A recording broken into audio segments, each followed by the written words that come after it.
Hola, muy buenas noches. Sean bienvenidos una semana más a Punto de Encuentro, este programa de Canal 8 en el que disponemos de 60 minutos de televisión para hablar de cuestiones que creemos que pueden ser de su interés. Desde luego para nosotros lo son.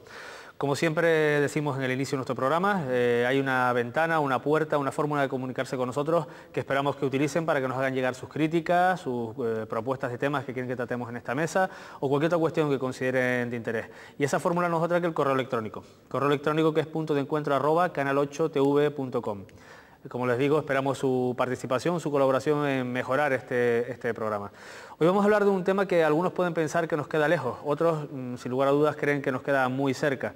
Desde luego lo que está claro es que en las últimas semanas, en los últimos 20 y pico días, se ha escrito, se ha hablado mucho sobre eso que se ha denominado el conflicto en la Franja de Gaza, el conflicto entre israelíes y palestinos. Nosotros, desde la perspectiva de un programa de una televisión local, vamos a intentar arrojar un poquito de luz, en la medida de lo posible explicarles algunas de las cosas que quizás están detrás de todo esto y que muchas veces en los medios de comunicación no hay tiempo para explicarlo. Por eso queremos aprovecharnos también de los conocimientos de nuestros invitados, que paso a presentarles, que nos acompañan aquí esta noche para arrojar, como les digo, un poquito de luz sobre qué es lo que está pasando, qué es lo que ha pasado en Gaza ahora e históricamente. Contamos esta noche con José Abud Arbuz Quevedo, que es profesor de Sociología de la Universidad de La Laguna. Abud Arbuz, buenas noches y muchas gracias por estar aquí. Buenas noches. A su lado tenemos a Gerardo Selecase, que es periodista, compañero del periódico La Opinión. Gerardo, buenas noches y muchas gracias. Buenas noches, Félix. Y también contamos con Rayab Miri, que es representante de la comunidad palestina en Tenerife. Rayab, buenas noches y muchas gracias. Feliz.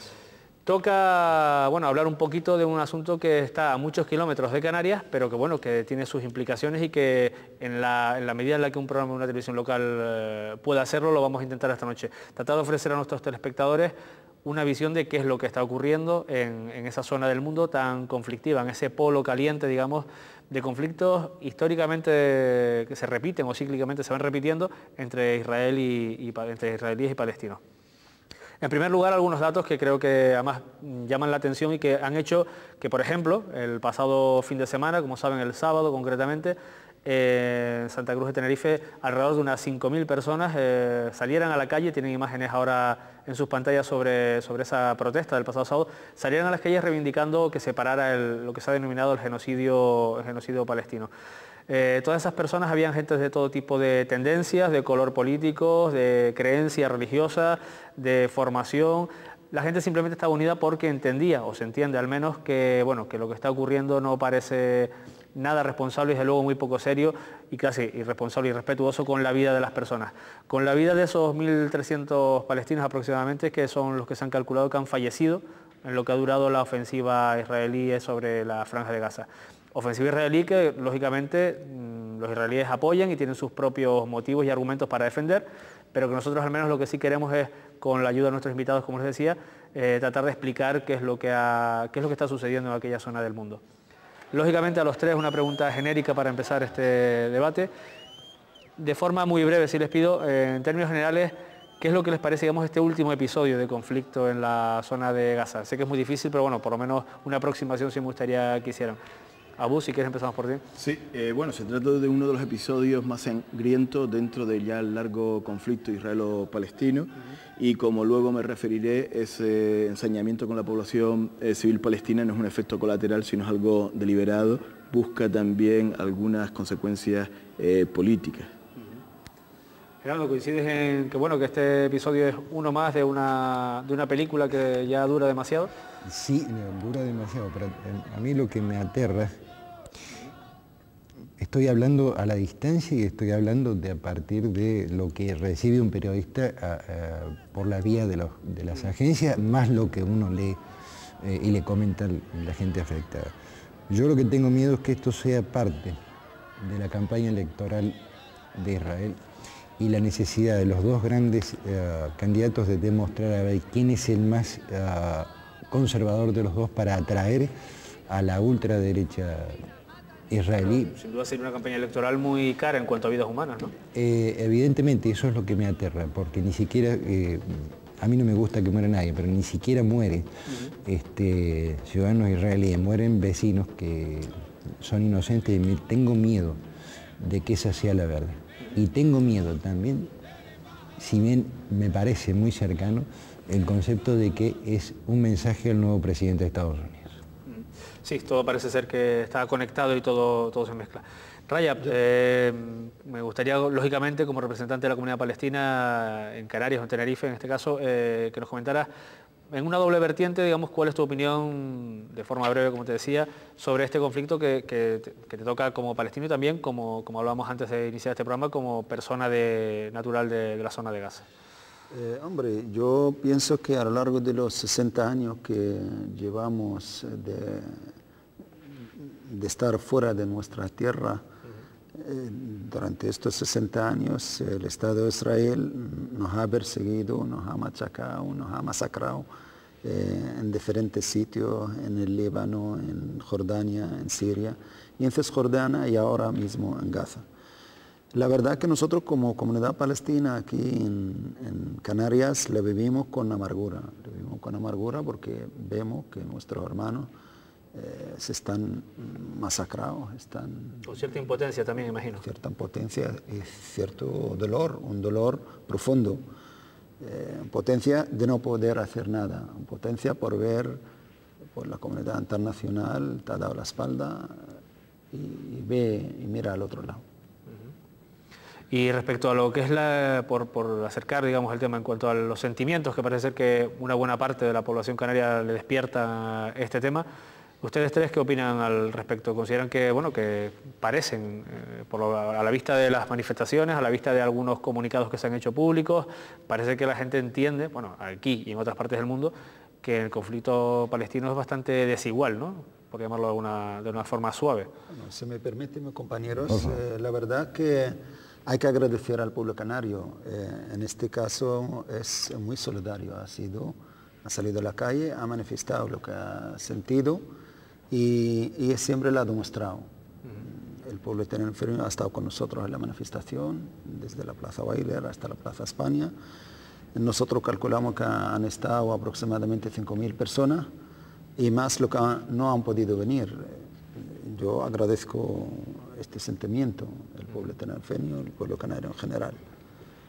Bueno, yo creo que al margen de la cuota de razón que pueda dársela a Israel, está sometida a un bombardeo permanente con estos cohetes de poca efectividad realmente.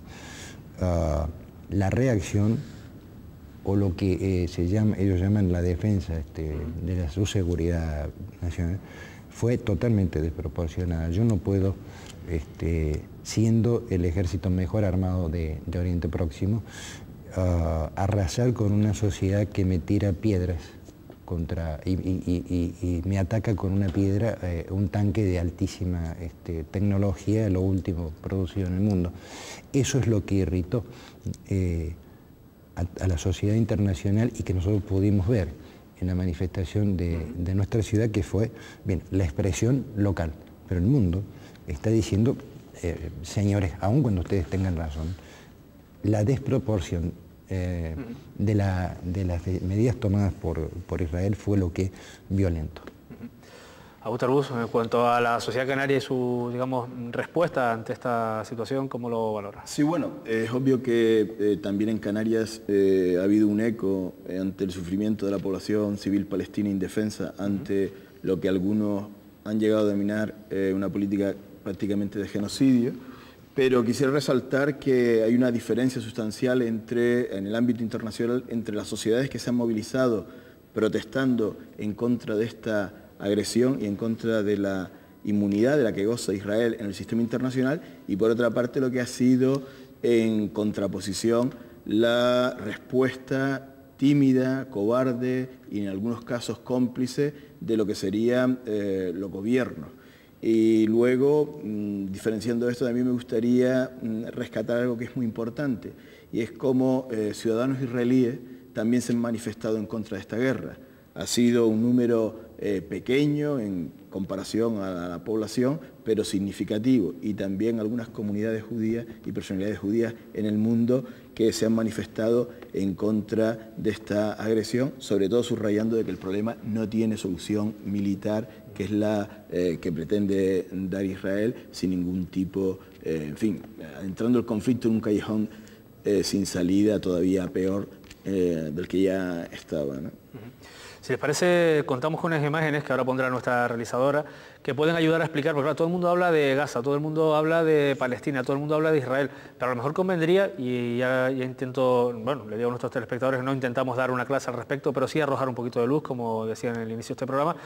Tenemos esta imagen, por ejemplo, Abu Tarbus, que puede explicar un poquito de dónde, o que nos puede ayudar a explicar un poquito a nuestros telespectadores de dónde viene el problema y cuál es el problema, digamos, territorial o histórico de la Franja de Gaza en los últimos años y que, digamos, está en el centro de toda esta vorágine de ataques y de, como decías tú antes, genocidio en esta última época que hemos vivido en el principio del año 2009. Sí, bueno, el conflicto es un conflicto de los más longevos en la sociedad internacional, es uno de los conflictos más enquistados, complejo y por tanto difícil de entender. De ahí la necesidad de recurrir a estas imágenes porque, a finales del siglo XIX y principios del XX, Palestina estaba bajo el dominio turco. Lo que tenemos ahí es el territorio palestino. Sí, la parte izquierda era lo que era la Palestina del mandato británico en el periodo de entreguerras, que previamente había estado bajo dominio turco-otomano durante 400 años.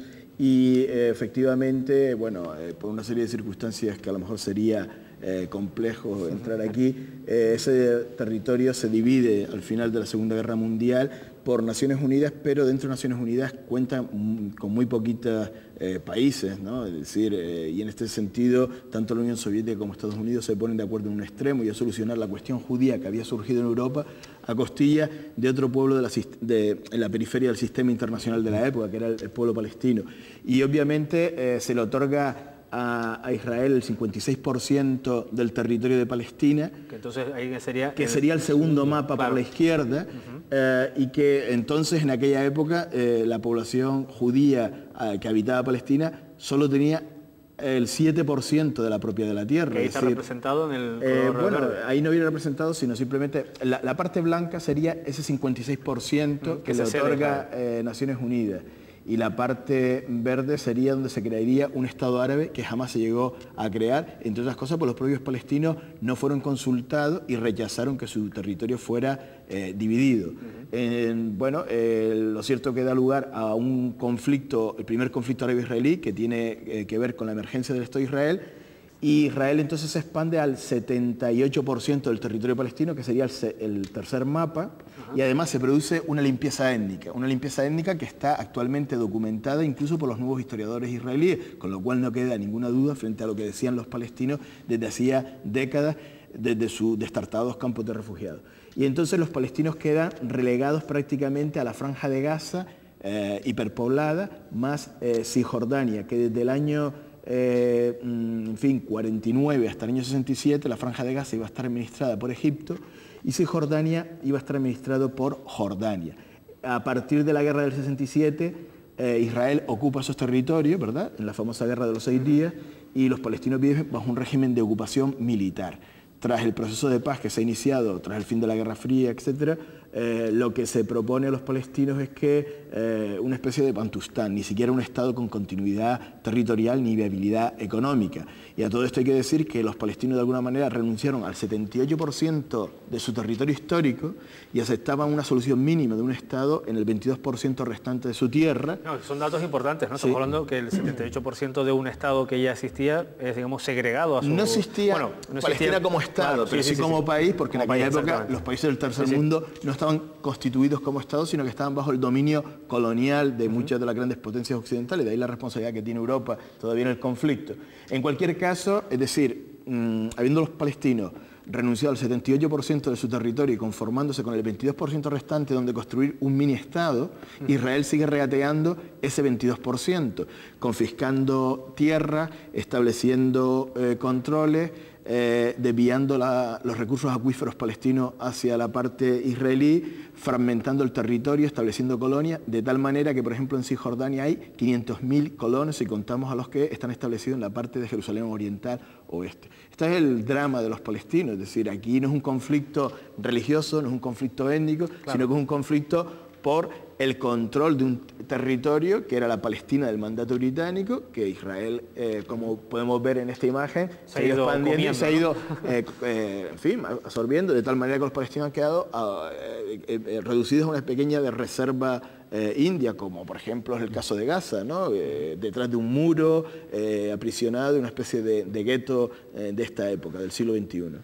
Ray, me gustaría escuchar tu opinión. Si quieres podemos pasar también a la otra imagen, que a lo mejor... No, me gustaría hablar sobre mantener esta mínimamente. Sí, mire, el segundo mapa realmente, que es la resolución 181, esto es muy importante porque, como ha dicho el profesor Abu Tarbush, que en aquel momento, en el 48, los palestinos y los árabes no aceptaron esta división, y luego ahora nos echan la cara porque no hemos aceptado esta división. Es que no lo podemos aceptar. Y luego, para el colmo, los países árabes, incluidos los palestinos, ahora aceptan la resolución 242, que nos quedamos con el 20% de la Palestina histórica, que es parte de Gaza y una parte de Cisjordania. Yo personalmente no estoy de acuerdo. ¿Por qué? Porque que realmente es como nosotros en este despacho vienen y nos dicen, no, que te vamos a dejar la cuarta parte. No entiendo las razones. En este caso, la responsable es las Naciones Unidas. Realmente ha dividido Palestina y no se ha cumplido la división. Israel tampoco ha acogido la parte que a ella le corresponde y lo ha otorgado las Naciones Unidas. Al contrario, ella pues ha acogido prácticamente toda Palestina. El tercer mapa que queda la franja de Gaza y Cisjordania. La franja de Gaza, que luego pasamos al mapa un poco más tarde, que es una franja, tiene de 40 kilómetros de largo por 12 de ancho por la frontera de Egipto, por 8 con la frontera de Israel, y el oeste en la parte de Israel también. Es una franja que realmente cerrada y mínima, con una población de 1,5 millones, pues... Gerardo, si querías añadir algo en cuanto más allá de los mapas, y podemos... Bueno, a mí lo que me preocupa es decir, al observar el mapa, es la falta de autoridad del propio creador del Estado de Israel. Naciones Unidas crea el Estado de Israel y automáticamente pierde autoridad y poder sobre él, al punto que Israel, como se observa en los mapas, ha ido superando el territorio que le otorgó Naciones Unidas. Y además me preocupa que en esos 60 años ha ignorado absolutamente el derecho internacional y en algunos casos ha efectuado actos que, por muchísimo menos que eso, Naciones Unidas ha enviado sus tropas o coaliciones para invadir países y reponer la situación. Intentaremos hablar un poquito de esa imagen, que al menos, de esa realidad que Israel parece estar a salvo de todo, y no queremos tampoco culpabilizar a todos los israelíes, porque esto es un conflicto, y en un conflicto siempre hay dos partes, al menos dos partes, pero sí es cierto que parece ser que tienen patente de corso, como se suele decir en algunas cuestiones. Este segundo mapa, brevemente, si quieren comentar algo para continuar con el debate, no sé si... Sí, bueno, esto es la zona de Cisjordania, y en fin, ese es el trazado del muro, ¿no? El muro que los palestinos denuncian como el muro del apartheid. Y lo que es toda la zona marrón sería lo que es la totalidad de Cisjordania, pero el muro ha ido siendo un trazado más allá de la línea del armisticio del año 49 y ha ido encerrando, aprisionando y asfixiando a las principales ciudades palestinas, de tal manera que fragmenta el territorio, lo divide, impide la comunicación, la continuidad territorial y la viabilidad económica, como he comentado anteriormente. Pero sobre todo es algo importante, que ese muro está ahí desde el punto de vista israelí para quedarse y establecer una frontera de hecho. Y esto fue denunciado por la Corte Internacional de Justicia en La Haya, por cuanto permite que Israel construya ese muro a lo largo de la línea del armisticio del año 49, pero no dentro de los territorios que ocupó en el año 1967, por cuanto contraviene, la base del derecho internacional y sobre todo las resoluciones de Naciones Unidas que exigen la retirada israelí de dichos territorios. Si quieres continuamos, Gerardo, y comenta. ¿Me permites? A mí lo que más me preocupa, fundamentalmente, como decía, del poder político israelí, no de su sociedad, es que no solamente ignora el derecho internacional, sino que ignora las propias sentencias de su Corte Suprema de Justicia, porque la Corte Suprema de Justicia israelí le dijo al gobierno israelí que debía voltear ese muro porque era ilegal y porque violaba el derecho internacional. Y el gobierno de Ariel Sharon, que era el que en ese momento estaba en el poder, y el de Ehud Olmert, que acaba de renunciar no precisamente porque sea una persona honesta, según la propia justicia israelí, han ignorado un fallo de su propia Suprema Corte, integrada no precisamente por árabes, integrada por judíos, que le dice, ese muro no puede existir, y el muro sigue. Rajab, sobre eso querías añadir algo más, sobre el tema del muro, porque hombre, la gente, no mucha gente conoce que se está construyendo, digamos, ese muro del apartheid, ese muro, entre comillas, si se me permite, casi de la vergüenza también, para asfixiar, digamos, un poco más a la población civil de la zona, ¿no? Pues sí, yo lo quiero comentar y le quiero comentar mi propia vivencia, porque yo en el verano he estado en Cisjordania y he visitado 13 campos de refugiados y he visto cómo están desgarrados los pueblos, las ciudades, los campamentos. Es decir, no hay ninguna conexión entre pueblo o pueblo, ni un pueblo con ciudad. Están desgarrados con este muro de altura de 8 metros, con una única entrada y salida, una única puerta para entrar y salir a la hora que ellos quieran. Es decir, si un campesino quiere ir a cosechar, coger cosecha, se va a las 8, pero no sabe, se va a entrar por la puerta a las 8 y si entra no sabe a qué hora vuelve, porque la puerta puede estar cerrada o simplemente el militar que está a la puerta le puede dejar o no le puede dejar. Así, lo mismo con un profesor, con un estudiante, con un médico, es una situación. Para la vida diaria no resulta es imposible, muy fácil, es decir, ¿no? el horario no existe, el tiempo no existe. Tú sabes cuándo vas a salir de tu casa, pero no sabes cuándo vas a regresar.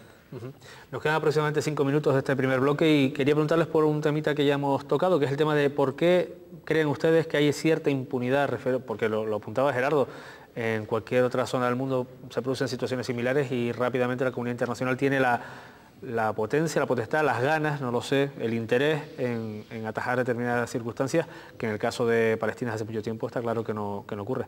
Raya, tú mismo si quieres, yo pienso, ¿por qué se goza Israel de esa aparente impunidad? Sí, bueno, yo no soy experto en derechos internacionales, pero yo pienso que en primer lugar es un interés político entre Estados Unidos y Israel. Es único. Y luego, pues, estratégico. ¿Estratégico por qué? Porque Israel está como un cáncer maligno, va expandiendo, sobre todo en Palestina. Primero ha cogido Haifa, Tel Aviv, y luego empezó a expandir del 48, siguió en el 56, en el 67, y ha seguido, y mira lo que nos han dejado, exactamente, nos han dejado, pues, pueblecitos desgarrados, separados, diseminados. Y pienso que en ese tema quizá el profesor Abu Tarbush puede expandir más el interés de Estados Unidos y Europa también. A Europa no hay que descartarla. Lo único que nos quedan eso, menos de 5 minutos. Abu Tarbush, si quieres ir comentando esa impunidad, ¿a qué obedece? La impunidad que goza Israel es que es el principal aliado que tiene Estados Unidos en la zona y todo el mundo sabe que Estados Unidos goza de una considerable supremacía geoestratégica en el sistema internacional de la posguerra fría y ha ejercido el derecho del veto en numerosas ocasiones en el Consejo de Seguridad de Naciones Unidas para inmunizar a Israel y para paralizar cualquier intervención que pueda perjudicar los intereses de la política israelí en la zona. En cuanto al tema de la Unión Europea, vemos que no hay una política de seguridad y exterior común, hay diferentes sensibilidades y no hay una única voz en Europa, aparte de que algunos países tienen muy débil, muy cómplice también, y entonces, por tanto, en fin, se juega con el tema este de la mala conciencia, etcétera.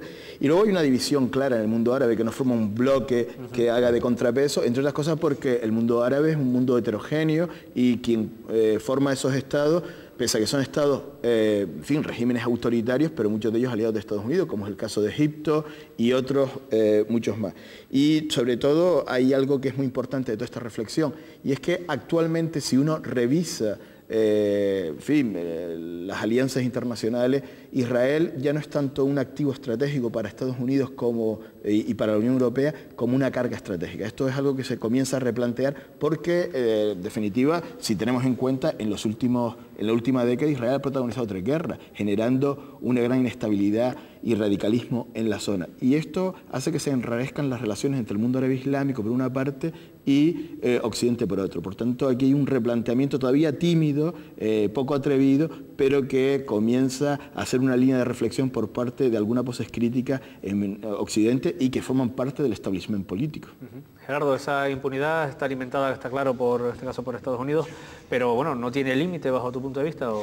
Mira, lo único que le puede poner límite a esta impunidad, evidentemente, es o una llamada del presidente Obama a quien asuma la... Perdona, que además que han hecho coincidir la retirada exactamente con su, digamos, estreno en el mandato al frente de un país como Estados Unidos. Tanto el inicio de la invasión como la retirada estaba absolutamente medido. Y era, te reitero, además lo que comenté previamente, que tengo miedo que sea la política israelí sea tan perversa de que están discutiendo a ver quién es más capaz de preservar el Estado matando gente. También fue un mensaje a Obama: entro cuando quiero y me voy cuando quiero. Y además me voy para no crearte el problema 24 horas antes de que asumas. De todos modos, te reitero, yo creo que el único que puede solucionar el problema es la Casa Blanca con una llamada. Tengo mis dudas. La señora Tzipi Livni, ministra de Exteriores de Israel y candidata, una de las 2 grandes candidatas a encabezar el Ejecutivo, ya le ha ganado una terciada a Obama, una semana después que ganara Obama. Y la otra opción es que Naciones Unidas deje de ser un apéndice de los países que integran el Consejo de Seguridad y que los 250 y pico de países que lo integran tengan la misma voz, el mismo voto, y nadie tenga la capacidad de veto. Y entonces, en ese momento, se va a llamar a Israel como se va a llamar a cualquier país, se lo va a sentar y decir: señor, basta, usted no puede, sea el país que sea, invadir a otro y masacrarle a la gente. Sea que Palestina lo haga con Israel, que Israel con Palestina, o que Sudán lo haga con los países vecinos, con Darfur. La única opción es que, te reitero, someterse a Naciones Unidas, pero antes tendrá que ser reestructurado. Desde luego parece complicado. Si les parece bien, tenemos ahora el momento de la publicidad y dentro de un momento seguimos aquí hablando sobre la situación en Gaza, en Palestina, en Punto de Encuentro.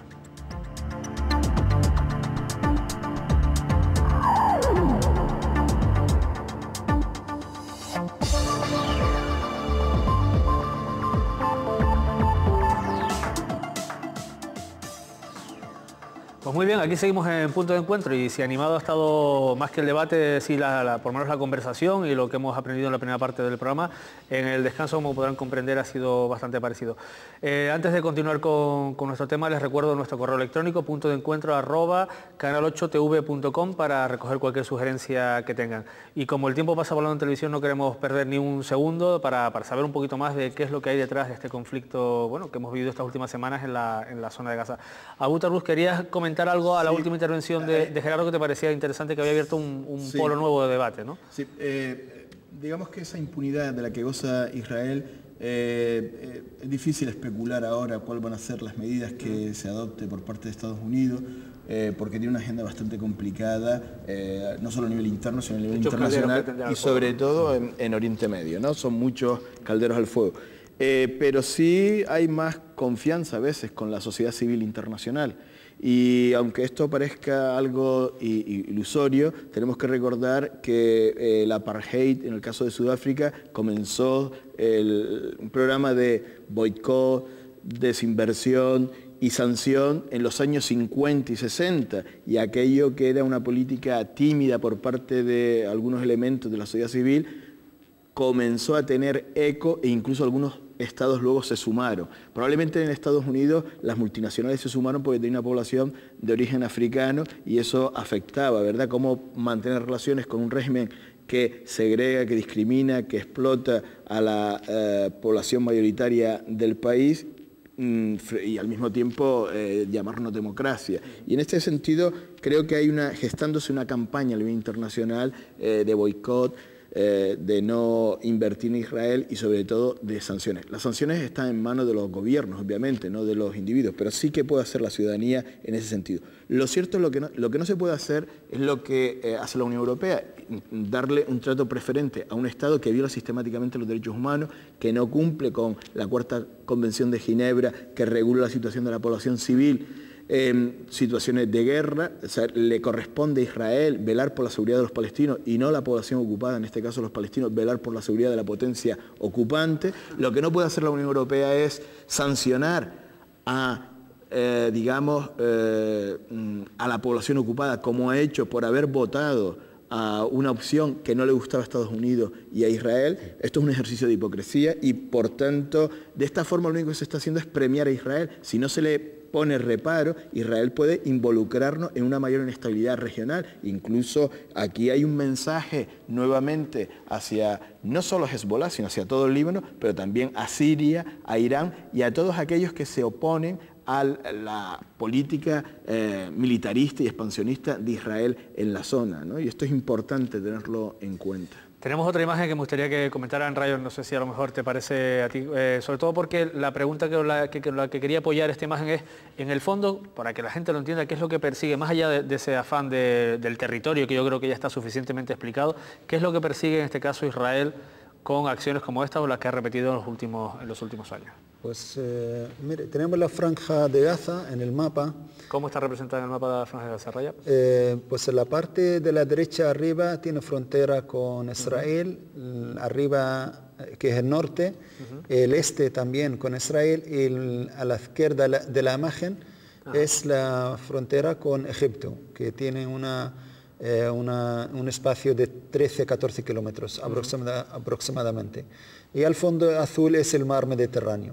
A mí me gustaría recalcar sobre este mapa que es la franja de Gaza, lleva ya 3 años cerrada a cal y canto, es decir, del mar no se puede entrar nadie, había un aeropuerto, estaba bombardeado en tiempos de Arafat, y luego pues por parte de Israel pues no se puede entrar tampoco. Digamos que están casi como si fueran una cárcel con el techo descubierto, como alguien ha dicho, ¿no? Ni el techo no, el techo está cubierto con los aviones Apaches, o sea, el techo tampoco está, vamos que... Los Phantom 16 y los helicópteros Apaches. Exactamente, obviamente. No nos cortan el aire porque es imposible, pero es que está cerrado a cal y canto. A mí me gustaría comentar una cosa. Nosotros los palestinos durante 60 años buscamos la paz con Israel y con el pueblo israelí. Pero es que durante 60 años no hemos encontrado nada más que masacre y matanzas. Hasta la última masacre que le hemos tenido hace 2 o 3 semanas en Gaza. Esto es fruto posiblemente de los acuerdos de paz que nos han llevado al desastre, los acuerdos de paz de Oslo, que realmente que llevamos 15 años, que la gente no habla ahora de los acuerdos de paz. Esta es la política israelí.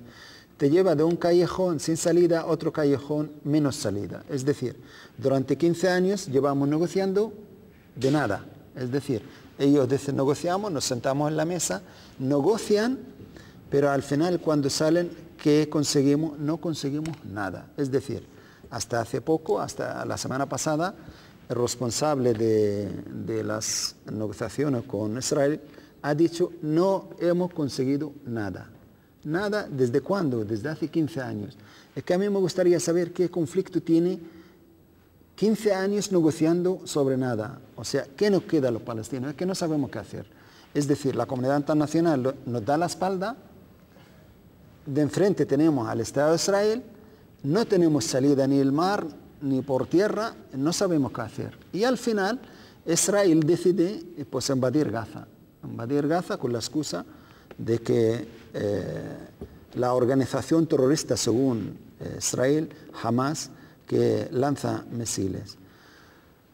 Yo la verdad, en primer lugar, no lo considero terrorista. Terrorismo, Gaza está ocupada, Cisjordania también, y el pueblo palestino tiene derecho a defenderse. No sé, con tubos, con piedra, con balas, con machetes, con lo que sea. Tiene derecho a defenderse. Bueno, si te parece, sí, proseguimos, podemos seguir desgranando el tema. Bien. Abu Tarbous, ¿qué es lo que persigue en el fondo? Ya lo ha explicado de alguna manera Rayas con la visión, en este caso, de la comunidad palestina.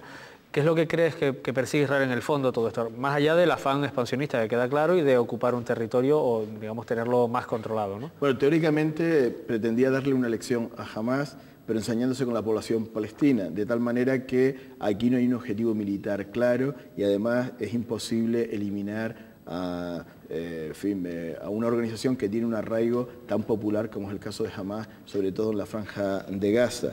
Y por tanto, el ensañamiento con la población civil palestina es enviar un mensaje, es castigarla para que de esta forma, presionando a la población civil, se obtenga de alguna manera que se rebele, ¿no? Propiciar una rebelión contra su dirigente. Y esto lo único que ha hecho es justo lo contrario, porque la gente en Gaza dice que Hamás y ellos son uno, ¿no?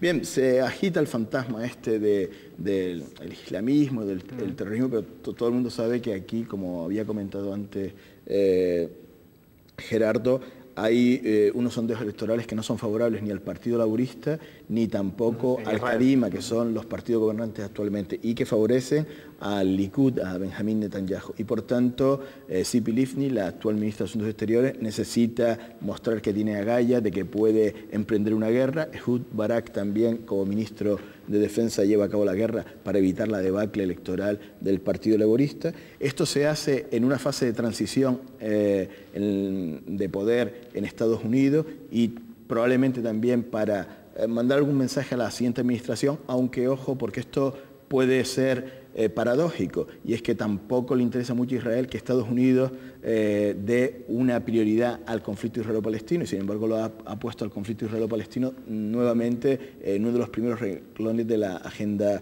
mundial. También yo creo que se ha intentado, en otros objetivos, pero ya de menor trascendencia, restituir de alguna manera la autoestima del ejército israelí tras la debacle que tiene en el Líbano en el 2006. Esto es un efecto más psicosocial, en fin, y sobre todo ahí también es mandar un mensaje a las fuerzas de la oposición en la zona, ¿no? Esto sería un poco así, grosso modo, ¿no? Bueno, Gerardo, si quieres añadir algo más a lo que estaba Abu Tarbous. Con Abu Tarbous hemos coincidido, le agradezco el uso de la referencia. Yo lo que he visto, incluso me preocupa, es esta terminada, esta debacle, esta masacre. Yo lo que he visto que me llamó poderosamente la atención, que Israel ha tratado de vencer ideológicamente a Hamás en Gaza, donde evidentemente es la que tiene no solo el poder militar, sino el poder político, es donde ganó electoralmente, tratar de descalificarla, destruirla con aviones que tiraban panfletitos que decían repudia a Hamás, denuncia a sus milicianos. Es un absurdo, es tan infantil, ¿verdad? Que realmente si Israel usa eso como método de convicción, no lo va a lograr, y como no lo va a lograr así, necesita recurrir a las armas. Quien no tiene ideas necesita la fuerza. Precisamente uno de los argumentos que para Israel justifican esta ofensiva tiene mucho que ver con esos misiles o esos cohetes casi en ocasiones caseros, los misiles Qassam. Teníamos una última imagen que queremos aprovechar, Abu Tarbous, si quieres comentarla, porque bueno, se justifica para la seguridad de Israel, bueno, pues esta ofensiva quizás es una excusa que se le ha dado, que ha tenido para digamos, de una forma desproporcionada entrar en Gaza. Este gráfico, ¿qué es lo que nos indicaba más? Era un gráfico de fuentes israelitas, ¿no? Sí, sobre esto último, lo de la excusa, hay que recordar que el viceministro de Defensa israelí en febrero del año pasado amenazó a los palestinos en Gaza con propiciarles un holocausto.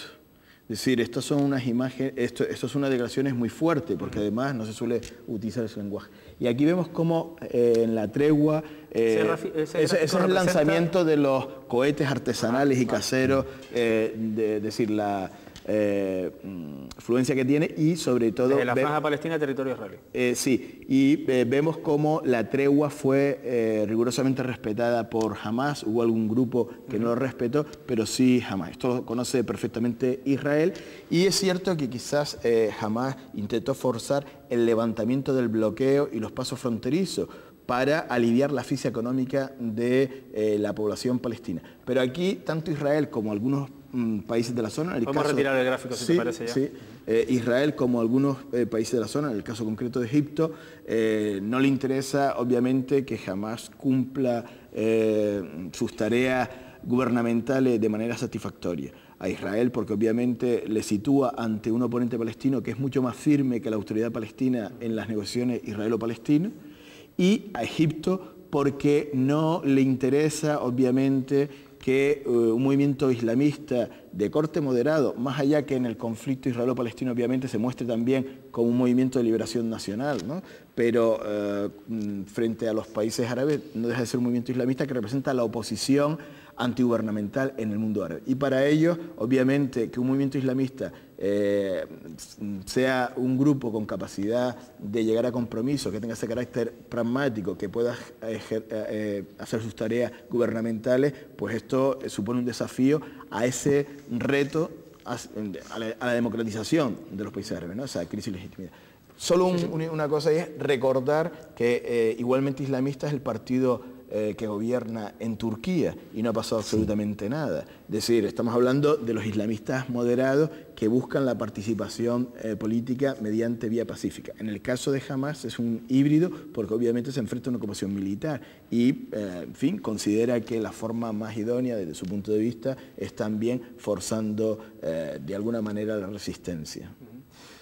Si me lo permiten, les pido ayuda además a los tres, porque cuando hablamos, por ejemplo, de las organizaciones, que en este caso organizaciones políticas que representan a los palestinos, se mezcla todo y les digo y les apunto porque hay mucha gente de la opinión pública en general que ya no sabe muy bien, ni porque claro, lo oyen, pero no lo identifican y no establecen las diferencias entre unos y otros movimientos, y yo creo que es interesante decirlo, porque mezclan Hamas con Al-Fatah, que no son evidentemente lo mismo, que incluso lo mezclan con otro tipo de movimientos, con Hezbollah, y se mezcla todo además bajo ese miedo a lo islámico que la sociedad internacional lleva alimentando, en ocasiones con razón, más que islamista radical diría yo, en ocasiones con razón y en otras que no tienen nada que ver, como bien apuntaba el profesor ahora. Rayo, sobre esa división, para que la gente entienda quién es quién en este mundo de los palestinos, ¿nos lo podrías explicar brevemente? Si me permite, Gerardo, le vi como quería hablar. Sí, vamos a tener tiempo los tres. Sí, vamos a ver, el movimiento islámico Hamas nace en el 86, en la primera intifada. ¿Quiénes representan? Actualmente representa a la mayoría de la población palestina. En unas elecciones. Exactamente, de hecho ha habido unas elecciones, las han ganado por el 65%, eso quiere decir, Hamas representa al pueblo palestino. ¿Cómo se ha creado? Es decir, el grupo Hamas no ha venido en barcos ni en camellos a Palestina, es del pueblo, es decir, nacido de ahí, gente de a pie, son comerciantes, gente igual que nosotros, ¿no? Las han votado, ¿por qué? Pues posiblemente las han votado porque confiaban en sus actividades sociales, porque jamás desde los acuerdos de Oslo, cuando llegó Arafat a Gaza, pues todo hay que decirlo, todo hay que dejarlo sobre la mesa. El gobierno de Arafat ha sido un gobierno pues un poco corrupto y entonces pues la gente quería cambio y entonces el cambio ha llegado, pero que lamentablemente ni los propios de Arafat le han permitido, ni siquiera la comunidad internacional tampoco ha respaldado, aunque ha habido unas elecciones democráticas reconocidas por todo el mundo, que han sido elecciones limpias, pero no las han permitido. Automáticamente llegó Hamas al poder, es que no le han dado ni siquiera los 10 días para ver... Los 10 días de rigor, ¿no? De rigor. Es que no les han permitido ni siquiera los compañeros del propio grupo Al-Fatah, no les han permitido. Al-Fatah, digamos que es el otro partido en el que estaba Yasser al-Assad. El otro partido que, bueno, era minoría en este caso, pero formaba parte del gobierno. Y luego Israel tampoco aceptó, y por supuesto ni Estados Unidos ni la Unión Europea. Entonces, ¿qué han hecho? Pues han encarcelado a 40 diputados de Hamas, el presidente del Parlamento palestino, que de Hamas la han metido en la cárcel, y luego pues han cerrado la franja de Gaza, a cal y canto. Y desde ahí ya empieza el...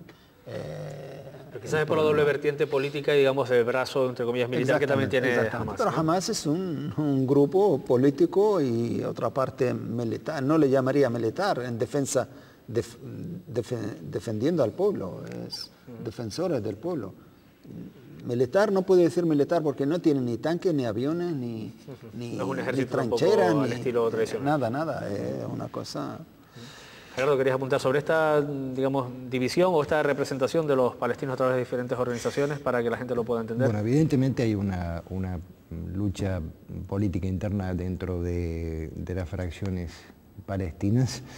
Hay una persona, vamos a calificarlo entre comillas moderado, que es Mahmoud Abbas, el actual presidente de la Administración Nacional Palestina, que tiene, digamos, una buena llegada a Europa, a Israel, a Estados Unidos, un hombre que, digamos, que es del agrado de Israel. Y por otro lado hay una más que, como decía Rajab, como está calificada por los grandes del mundo como grupo terrorista, cuando ese grupo terrorista acepta ir al juego democrático, gana, y curiosamente, quien le niega legitimidad a una elección que fue legítima, fue limpia, es el país invasor, ¿verdad? Que dice, no, además no va a administrar porque no me gusta que haya ganado. ¿Me entiendes? Yo me voy para atrás, 2000 años, y recuerdo que a Israel le pasaba lo mismo cuando era dominio romano. Hay un profesor de la Universidad de Belgrano, en la República Argentina, en la ciudad de Buenos Aires, que hace una semana escribía en Página 12, yo no recuerdo el nombre, pero el titular de su columna de opinión era ¿qué nos pasó israelíes? Que dice, qué triste, después de una historia de persecuciones, después de una historia donde hemos pagado con millones de israelíes la locura de otros, nos hemos llegado a transformar en los perros de presa de nuestro enemigo natural, que es el cristiano occidental. Y le cuidamos las espaldas y las inversiones a Europa y a Estados Unidos. Y dice, qué triste que de víctimas del violento terminamos siendo los violentos, los genocidas. Y hace una reflexión que dice, cuidado israelíes, porque siempre los genocidas terminan perdiendo la batalla. Autor Buso, en cuanto a las organizaciones, sí, ¿cómo bueno, lo podríamos explicar? Ya más o menos tenemos algún... Vamos a ver, tradicionalmente en el seno del movimiento nacional palestino, lo que se denominaba la Organización para la Liberación de Palestina, siempre ha convivido el movimiento nacionalista Fatah, que era hegemónico, y una izquierda de obediencia marxista, que era minoritaria, pero muy significativa, muy ilustrada, pero nunca representó, digamos, un desafío a la hegemonía de ese movimiento mayoritario. Sin embargo, bueno, la sociedad palestina está dentro del conjunto de las sociedades árabes y por tanto recibe también las influencias de esta, y la emergencia de los movimientos islamistas también se ha hecho eco la sociedad palestina de ella, con esa doble vertiente que representa Hamas. Por un lado es un movimiento de resistencia a la ocupación militar israelí, pero al mismo tiempo es un movimiento islamista. Y en ese sentido, Hamas supone un desafío mucho más serio a Fatah, que era entonces la organización mayoritaria y hegemónica tradicionalmente en el seno de la OLP, y representa, por tanto, un desafío a considerar porque ocupa el mismo espacio social que Al-Fatah, en el sentido que es un híbrido entre nacionalismo e islamismo. Y esto se pone de manifiesto tras el proceso de Oslo, porque es un proceso que a medida que se va frustrando, lo único que hace es darle razón a aquellos que eran los detractores del proceso, a aquellos que veían que ese proceso era muy débil por la asimetría en el poder de las partes, por la mediación parcial de Estados Unidos y porque le falta un principio rector, es decir, qué es lo que se quiere, y por tanto lo que se debería de querer es poner fin a la ocupación militar israelí y dar lugar a la creación de un Estado palestino. Bien, por tanto, esto, tras el fracaso de las conversaciones de Oslo en el año 2000, cuando Israel retira a Arafat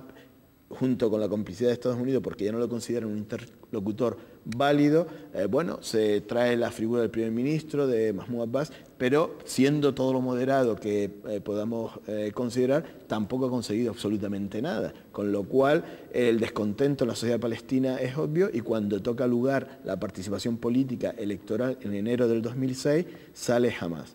Y obviamente Hamas lo primero que plantea es un gobierno de unidad nacional, sabiendo que era la mejor medida, ¿no? Y para, en fin, adoptar una estrategia común en las negociaciones y demás. Pero tanto Estados Unidos como Israel se oponen a ese gobierno, van a presionarlo, e incluso la revista Vanity Fair revela que hay una presión destinada a crear un conflicto interpalestino que se termina creando un conato de guerra civil que no llega a más, pero que obviamente divide la Franja de Gaza y Cisjordania, dividiendo por tanto a la población ocupada y a todo el movimiento de resistencia. Y teóricamente Cisjordania está bajo el control de la Autoridad Nacional Palestina, que hace en fin, el trabajo de intermediario entre la potencia ocupante y la población ocupada, algo que reporta beneficio a Israel, que no se tiene que enfrentar diariamente con la población ocupada, y por tanto queda la otra parte, Gaza, donde está Hamas, que se mantiene mucho más firme en cuanto a, en fin, las negociaciones con la potencia ocupante. Todo esto explica de algún modo la división política. Ahora bien, dicho esto, hay que recordar que el pasado 9 de enero concluyó el mandato presidencial de Mahmoud Abbas, es decir, ya cumplió los 4 años y por tanto está en una situación... interinidad casi, ¿no? Sí, sin la legitimidad democrática, y que en el año 2010 se tendrían que convocar elecciones legislativas en los territorios ocupados. Y llama la atención una cosa, y es que es algo poco frecuente, por no decir que prácticamente sin precedentes en la historia, y es celebrar elecciones democráticas bajo un régimen de ocupación militar extranjera. Eso por lo general no tiene credibilidad, pero se ha hecho en Palestina y se ha hecho con supervisión internacional de Unión Europea, de Estados Unidos. Y luego cuando se anima a la población ocupada a decirle, oiga, celebren ustedes elecciones, y la población ocupada dice, mire usted, el problema principal nuestro no es celebrar elecciones, nuestro problema principal es terminar fin a una ocupación militar que lleva 4 décadas. Es la ocupación militar extranjera más larga de la historia contemporánea. Pues bien, la población ocupada... manda ese mensaje, digamos. Sí, pero acepta celebrar las elecciones. Y una vez que celebran las elecciones, no se aceptan los resultados. La pregunta es, ¿con qué autoridad moral Estados Unidos, la Unión Europea, pueden dar clases de democracia a esta parte del mundo, que no solo afecta a palestinos, sino que afecta a todo el entorno? Por lo tanto, este doble rasero es muy peligroso para la credibilidad y la confianza necesaria de las potencias occidentales en sus políticas exteriores en la zona. Nos quedan aproximadamente unos 5 minutos y salvo que quieran añadir algo, yo sí quería preguntarles, porque ha habido otro fenómeno que hemos aceptado, parece que es normal, el que ha habido alrededor en esta ofensiva, lo que ha habido la censura informativa, el no tener testigos en la zona, salvo los periodistas y los medios locales, en algunos casos siendo atacados o siendo represaliados allí mismo. Esa censura informativa, desde luego, no es un síntoma de que las cosas se estén haciendo, por lo menos desde el punto de vista de Israel, se estén haciendo con todas las de la ley. Incluso se habla de la utilización de material de guerra prohibido. Raya, sobre la censura informativa y sobre esa situación, ¿puedes añadir algo? Sí, me gustaría primero recalcar una cosa. Perdón, una cosita, nos quedan 3 minutos, les ruego máxima brevedad. De Abu Abbas, que decía el compañero Gerardo que es moderado, es verdad que es moderado, pero es que moderado al traje de Estados Unidos y Israel, es decir, la han hecho a medida, entonces hace lo que quieren con él, no va a ir a ninguna parte. En relación a... ¿Qué te parece la censura? La censura informativa, nosotros tenemos pues los medios un poquito más abiertos, porque la censura aquí no llega, es decir, las noticias en los medios de comunicación, al menos en España, pues va cambiando de canal en canal y no hay. Nosotros pues utilizamos el canal Al Jazeera y otros canales árabes. Bueno, lo que se ha visto claramente que hay fusilamiento de niños, mujeres que han sido fusilados, no que han sido bombardeados, no, han sido fusilados, han sido mutilados, no sé con qué material, y luego pues casas bombardeadas con la población dentro. Esta mañana han encontrado 29 cadáveres de la misma familia debajo de una casa.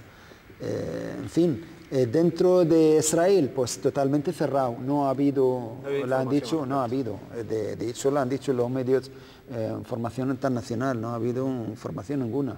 Gerardo, como periodista de esa censura informativa, muy brevemente si te pido. Bueno, habitualmente en una guerra y cuando estamos hablando del invasor es el que menos le interesa informar o transmitir. Y cuando se le está yendo la mano, la propia Naciones Unidas o los representantes de Naciones Unidas zona estaban protestando y estaban denunciando a través de medios... bombardeado el centro de prensa de la Naciones Unidas. Estaban demostrando inclusive, denunciando a través de sus propios medios personales de comunicación el uso de bombas racimo, el uso de bombas de fósforo, tipo napalm. Evidentemente, a quien está haciendo una barbaridad de este tipo no le interesa que yo tenga una cámara. Y la máxima expresión es que entre estos chistes se llevaron por delante bombardeando el edificio central donde entre otras cosas estaban 3 medios de comunicación americanos y la cadena Reuters. Nos queda apenas un minuto, Abutarbuz, para cerrar un poquito esta censura informativa que te parece. Sí, es obvio que la primera víctima de un conflicto es siempre la información y en este caso de forma deliberada por parte de la potencia ocupante que frena la entrada de las cámaras porque son un testigo incómodo ante los crímenes contra la humanidad que se ha realizado en la zona. No obstante, hay pruebas de que se ha utilizado fósforo blanco, bombas de uranio empobrecido, también bombas de racimos, todo esto prohibido por convenciones internacionales, y una bomba experimental, DIME, ¿no? Que, en fin, que también causa verdaderos estragos entre la población. Hay que recalcar que obviamente quien se opone a que entren los medios es Israel, porque no quieren que sean testigos incómodos de ese crimen contra la humanidad que se ha realizado en la Franja de Gaza. Pues muy bien, yo les agradezco a los tres la dedicación y el interés que han puesto por participar en este programa y por tratar de transmitirles a ustedes, a nosotros, a todos al fin y al cabo, qué es lo que ocurre o ha ocurrido en la zona de Gaza en los últimos días. Por nuestra parte, una vez cumplido el objetivo de tratar de informarles lo mejor posible y con estos 60 minutos de televisión, nos lo dejamos aquí y esperamos volver a verles en la próxima cita la semana que viene. Buenas noches y muchas gracias.